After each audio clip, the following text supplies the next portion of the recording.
అందరికీ శుభోదయం. మరి ఇవాళ మాఘపురాణమందు 21వ అధ్యాయము క్షేత్రములు, ఆ క్షేత్రములకు ఆ మహత్యము ఎట్లా కలిగెను అనే విషయం చదువుకుందాం, తెలుసుకుందాం.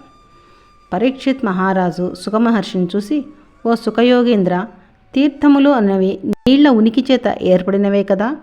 అన్ని నీటి సముదాయములు ఒక్కటే అయి ఉండగా కొన్నిటికి గొప్పదనమును కొన్నిటికి హీనతనమును ఎట్ల కలుగును? నా ఈ సంశయమును దయవుంచి పోగొట్టవలసింది అని కోరెను. సుఖమహర్షి చెప్పుచున్నాడు, ఓ పరీక్షిత్ మహారాజా, అన్ని తీర్థములకు శ్రేష్టత్వము కలుగుటకు కారణము చెప్పుచున్నాను, శ్రద్ధగా వినుము. శరీర ధారణమును బట్టి మనుషులందరూ ఒక్కటే అయి ఉండగా కొందరు చక్రవర్తులుగాను, కొందరు రాజులుగాను, కొందరు ధనవంతులుగాను, మరికొందరు దరిద్రులుగాను ఎట్ల భేదము కలిగి ఉన్నారో అటులనే తీర్థములను, తీర్థ మహత్యములను, భూమి అందలి క్షేత్ర విశేషములను బట్టి కొన్ని క్షేత్ర పాలకులను బట్టి నీటి యొక్క తేటతనము వలన ఆశ్చర్యకరములైన ప్రభావములు కలిగి ఉండట చేతను మహామునులు పరిగ్రహించుట వలనను నివసించుట వలనను తీర్థములకు పవిత్రతయు మాహాత్మ్యమును చెప్పబడుచున్నవి. కనుక భూసంబంధమైన తీర్థములందును మనస్సంబంధమైన తీర్థములందును ఎల్లప్పుడూ ఎవరు స్నానము చేయుదురో వారు సర్వోత్కృష్టమైన సద్గతిని పొందుదురు. పరీక్షిత్ చెబుతున్నాడు, ఓ సుఖయోగీంద్ర, పుణ్యతీర్థములను సేవించువారు ఏ ఏ నియమములు కలిగి ఉండవలను? భార్యా సమేతుడై పుణ్యతీర్థములను సేవించు గృహస్థు ఏ ఏ నియమములు కలిగి ఉండవలనో చెప్పవలసింది అని కోరెను. సుఖమహర్షి చెప్పుచున్నాడు, తీర్థయాత్రలకు వెళ్ళువారు నడవదగిన నియమములను నాకు తెలిసిన వరకు చెప్పెదను వినుము. వంటిపూట భుజించుట, నేల మీదే పరుండుట, ఒకరు వండిన పదార్థము గాని పరుల ఇంట గాని భుజించుట గాని వదిలివేయుట, తినరాని అన్నము తినుట, ఏనుగు, గుర్రము, ఎద్దు మొదలగు వాహనముల మీద వెళ్ళి దేవతలను తీర్థములను సేవించుట పనికిరాదు. దేహము బడలిక పుట్టునట్ల దూరము నడుచుట, అంటే దేహం అలసిపోయేంత దూరము నడవడం కానీ, దుర్మార్గుల దేశమునందు నివసించుట, బోయ పల్లెలయందు కుగ్రామునందు అనగా దేవాలయం లేని గ్రామమునందు నివసించకుండా ఉండుటమే మంచిది. ఒక పక్షాన అటువంటి గ్రామమునందు నివసించవలసి వస్తే కుమ్మరివాని ఇంట నివసించుటే శ్రేష్టము కదా. తీర్థయాత్రలు చేయువారు దంపతియుక్తముగా గాని ఒంటరిగా గాని క్షేత్రమును చేరి నామ నక్షత్రమును జన్మ నక్షత్రమును చెప్పి క్షేత్రోపవాసము చేయుదును అని సంకల్పము చేసి క్షురకర్మము చేయించుకుని స్నానము చేయవలెను. నిత్యము చేయదగిన సంధ్యావందనాది కృత్యములు నెరవేర్చుకుని ఉపవాసముండి రాత్రి జాగారము చేసి మరునాడు శాస్త్రమునందు చెప్పబడిన ప్రకారము తీర్థశ్రాద్ధము చేసి పితృదేవతలను తృప్తిపరిచి తన శక్తి కొలది బ్రాహ్మణులకు దానము చేయవలెను. మొదటి రోజున ఈ ప్రకారము చేసి మరి 2 రోజులు స్నానాదులు చేసి పిమ్మట ఇతర క్షేత్రములకు వెళ్ళవలెను. ఈ ప్రకారము భార్యతో కూడా మాఘమాసమందు తీర్థయాత్రలు చేయవారు సకల పాపములను పోగొట్టుకుని శీఘ్రకాలంలోనే మోక్షమును పొందుదురు. ఇది మాఘమాస వ్రత స్నానాదులను చేయువారు ఆచరింపదగును. ఇతర కాలములందు యాత్రలు చేయువారు నది ఋతు సంవేశనము అనగా నదికి కొత్త నీరు వచ్చు సమయమునందు భార్యాభర్తలు ఆ నీటి యందు స్నానము చేయక కొత్త నీరు తగ్గిన పిమ్మట స్నానాదులు చేయవలెను. క్రొత్త నీటి కాలమందు ఉపవాసములు, చాతుర్మాస్యములు, చాంద్రాయణము మొదలగు వ్రతములు యాత్రార్థులకు ఫలితమునివ్వవు. కాబట్టి తీర్థయాత్రలు చేయువారు బంగార పుటము పెట్టిన ఎట్టు నిర్మలమగునో అట్లనే తీర్థయాత్రలు చేయు వారి పాపములు నశించి పరిశుద్ధులగుదురు. మాఘమాస వ్రత స్నానాదులను గాని తీర్థయాత్రలు గాని చేయుటకు ఆసక్తి కలిగి అసక్తత వలన గాని ఇతర బాధల వలన గాని చేయలేని వారు తమ కొరకు బ్రాహ్మణులను గాని ఇతరులను గాని నియమించి యాత్రా నియమములను పాటించుచు యాత్రలు చేయించిన ఎడల యాత్రా ఫలితము 3 పాళ్ళు చేయించిన వారికి 1 పాలు చేసిన వారికి లభించును. మాఘస్నాన వ్రతమును చేయువారు తనకు భగవంతుడు ఇచ్చిన వారిని బట్టి నెల దినములు దానములను చేయుచూ ఉండవలను. అరటిపళ్ళు, రేగిపండ్లు, పాలు, పెరుగు, తేనె, ఉప్పు, చక్కెర, బెల్లము, జాజికాయ, పత్తి, కంబళము, వస్త్రము, జన్నిదము, కమండలా పాత్రము, అన్నముతో నింపిన కంచుపళ్ళెము, చక్కెర బెల్లముతో నింపిన కంచుపళ్ళెము, పానకము, నిమ్మపండ్లు, మాదీఫలము, సువాసనా ద్రవ్యములు, పువ్వులు, గోపీచందనము, శంఖము, దేవతార్చన పాత్రలు, సాలగ్రామము, స్ఫటికలింగము, విఘ్నేశ్వర ప్రతిమ, దుర్గా ప్రతిమ ఈ ప్రకారము నిత్యము దానములను చేయుచు మాఘవ్రతమును చేయువారు ఇహమునందు సకల సంపదలను అనుభవించి వైకుంఠమునకు వెళుదురు. ఒకవేళ భూమి యందు పుట్టినను అష్టైశ్వర్యముతో సంపన్నులై పుట్టుదురు. సందేహం లేదు, ఈ మాఘమాస వ్రత స్నానాదులు చేయువారు 3 వేళలందును శ్రీ మహావిష్ణువును అర్చించుచు ధ్యానించుచూ ఉండుట ముఖ్యము. ఈ ప్రకారము నక్తవ్రతము చేయువారు సాయంత్రమందైనను విష్ణుమూర్తిని పూజించవలెను. ఈ క్రింద వివరించిన విధముగా పూజించినను పుణ్యం కలుగును. శ్రీరాఘవం దశరథాత్మజమప్రమేయం సీతాపతిం రఘుకులాన్వయ రత్నదీపం ఆజానుబాహుం అరవిందదళాయతాక్షం రామం నిశాచర వినాశకరం నమామి అని ధ్యానించవలెను.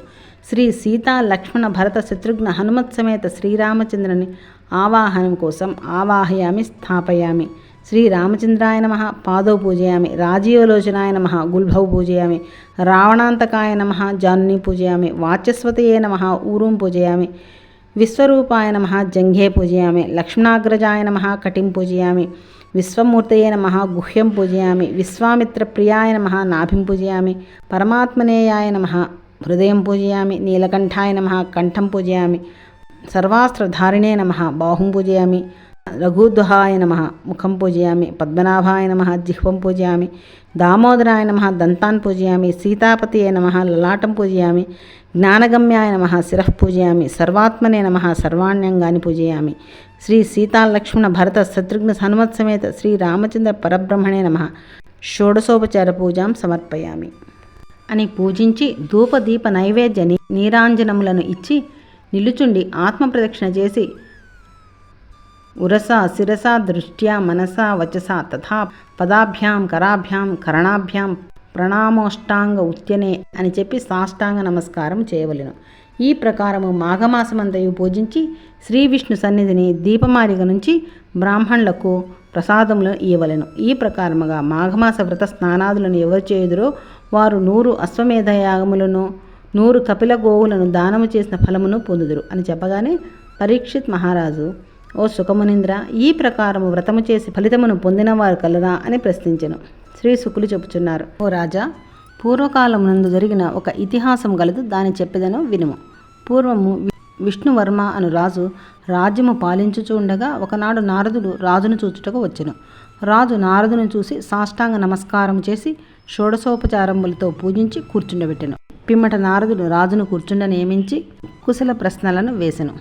విష్ణువర్మ నారదును చూసి, ఓ నారదమునీంద్ర, లోకములో మాఘమాస వ్రత స్నాన దానాదులు చేయుటకు అన్ని సాధనములకు ధనధాన్య సమృద్ధి ఉండవలెను. కానీ ఏ విధమైన సాధనము లేనివాడు, ధనము లేనివాడు ఏమి చేయగలడు, ఇట్లు ముక్తి పొందగలడు అని నా మనస్సున సంశయం కలుగుచున్నది. నా సంశయమును పోగొట్టవలసింది అని కోరాను. నారదుడు, ధనము గలవాడు దానధర్మములు చేయుట చేతును, యజ్ఞ యాగాదులు చేయుట చేతును పాపములను పోగొట్టుకుని స్వర్గమునకు వెళ్ళుచున్నాడు. పిమ్మట దేవేంద్రుని సన్నిధిన సుఖములను పొందుచున్నాడు. ధనము లేనివాడు వేదములను వేదార్థములను చదువుట చేతను వినుట చేతను అరిషడ్వర్గములను జయించి మనోవాక్కాయములను ఒక్కటిగా చేర్చి నడుచుచు అనుకూలవతి అయిన భార్యాపుత్రాదులతో కుచ్రము చాంద్రాయణము మొదలగు వ్రతములను చేయుచు జప హోమ దేవతార్చనలను చేయుచు తనకు గల దానిలో శక్తి కొలది దానము చేయుచు అన్ని జంతువులను తన వలనే చూచుచు కష్ట సుఖములను కోర్చి మాఘమాస వ్రత దానాదులను చేసి బ్రహ్మ సామ్రాజ్యమును పొందును. పిమ్మట దేవేంద్రుని సన్నిధిన సకల సుఖములు పొందుదురు. నేను ఒకప్పుడు దేవేంద్రుని చూచుటకు స్వర్గముకు వెళ్ళితిని. అచ్చట దేవసభలో దేవేంద్రునితో సమానమైన సకల భోగములను అనుభవించుచున్న ధర్మవాహనుడను రాజును చూచితిని. ఈ ధర్మవాహనునికి ఎదురుగా రాజుతో సమానముగా భోగములను అనుభవించుచున్న శృతిపాలుడను బ్రాహ్మణులను చూచితిని అని చెప్పగానే విష్ణువర్మ, ఓ నారద మునీంద్ర, ధర్మవాహనుడను రాజు ధనవంతుడు కావున దానధర్మములను చేసి స్వర్గమునకు పోయాను. శృతిపాలుడను బ్రాహ్మణుడు దరిద్రుడు గదా, ఎట్లు పాపములను పోగొట్టుకుని స్వర్గలోకమునందు సకల భోగములను అనుభవించుచున్నాడు అని అడిగాను.